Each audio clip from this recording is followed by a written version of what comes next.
2020년 11월 16일 새벽 설교입니다. 오늘 본문은 예레미야 43장 1절에서 13절입니다. 본문 읽기는 1절에서 11절까지만 읽도록 하겠습니다.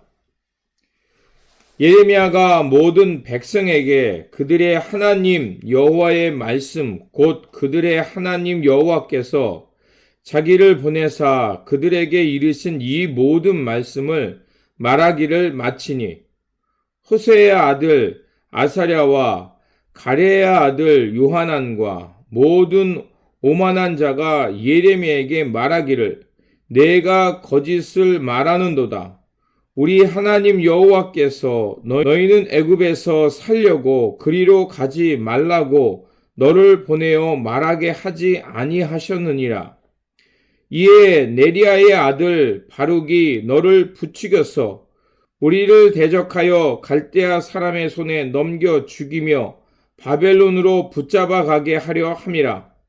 이에 가레의 아들 요하난과 모든 군 지휘관과 모든 백성이 유다 땅에 살라 하시는 여호와의 목소리를 순종하지 아니하고 가레의 아들 요하난과 모든 군 지휘관이 유다의 남은 자 곧 쫓겨났던 여러 나라 가운데에서 유다 땅에 살려하여 돌아온 자 곧 남자와 여자와 유아와 왕의 딸들과 사령관 르브사라단이 사반의 손자 아하감의 아들 그다랴에게 맡겨둔 모든 사람과 선지자 예레미야와 네리야의 아들 바룩을 거느리고 애굽 땅에 들어가서 다베네스에 이르렀더니 그들이 여호와의 목소리를 순종하지 아니함이로라. 다베네스에서 여호와의 말씀이 예레미야에게 임하여 이르시되 너는 유다 사람의 눈 앞에서 내 손으로 큰 돌 여러 개를 가져다가 다바네스에 있는 바로의 궁전 대문의 벽돌로 쌓은 축대의 진흙으로 감추라. 그리고 너는 그들에게 말하기를 만군의 여호와 이스라엘의 하나님께서 이와 같이 말씀하시되 보라 내가 내 종 바벨론의 느부갓네살 왕을 불러오리니 그가 그의 왕자를 내가 감추게 한 이 돌들 위에 놓고 또 그 화려한 큰 장막을 그 위에 치리라. 그가 와서 애굽 땅을 치고 죽일 자는 죽이고 사로잡을 자는 사로잡고 칼로 칠 자는 칼로 칠 것이라. 아멘. 오늘 본문 말씀은 애굽 땅으로 내려간 사람들에 대한 말씀입니다. 남유다의 남은 사람들 중에 많은 사람들이 애굽이 안전하다 생각하여 그곳으로 내려갑니다. 하나님께서는 그들의 마음을 꿰뚫어 보시고 애굽으로 내려가면 칼과 기근과 전염병이 너희를 기다릴 것이니 그곳으로 가지 말고 유다 땅에 머물라고 말씀하셨습니다. 하지만 그들의 눈엔 안전해 보이는 애굽으로 가는 것을 멈출 수 없었고 급기야 예레미야의 말을 거짓으로 여겼습니다.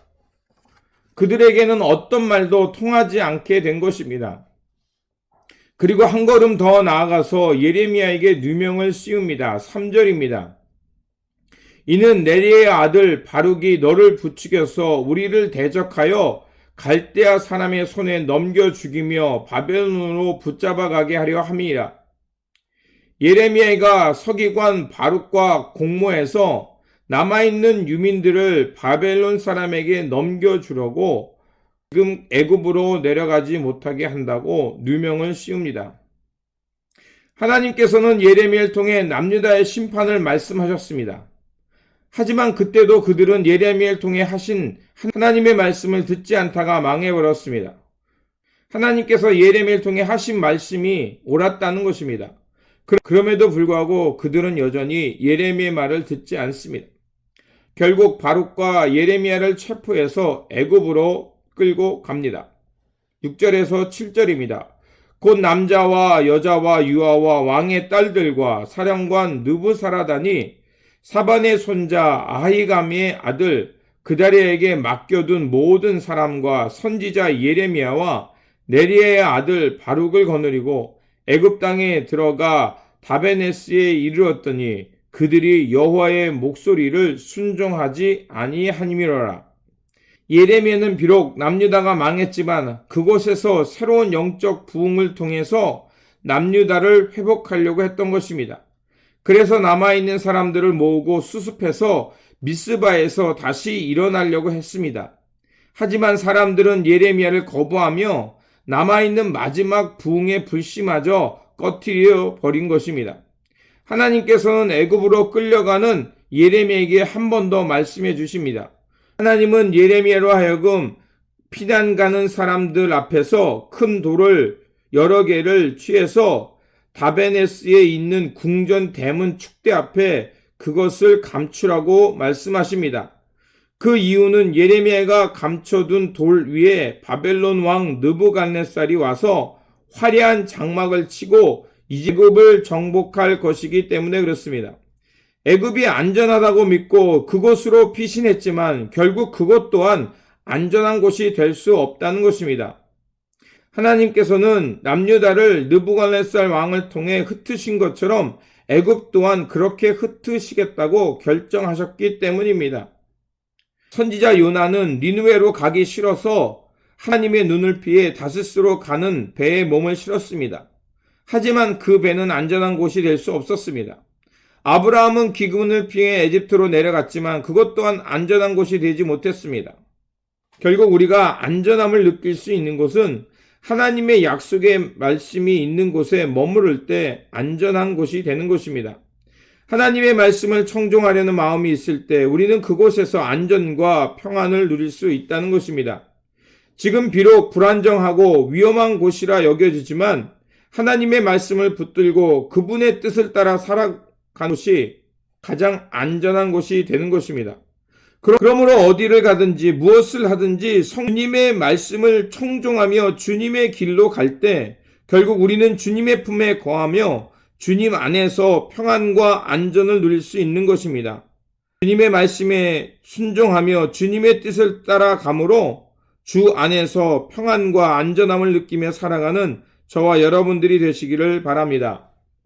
기도하겠습니다. 우리에게 평안과 쉼을 주시는 하나님, 유다의 남은 이들은 재난으로 인해 하나님을 향한 신뢰를 잃어버렸습니다.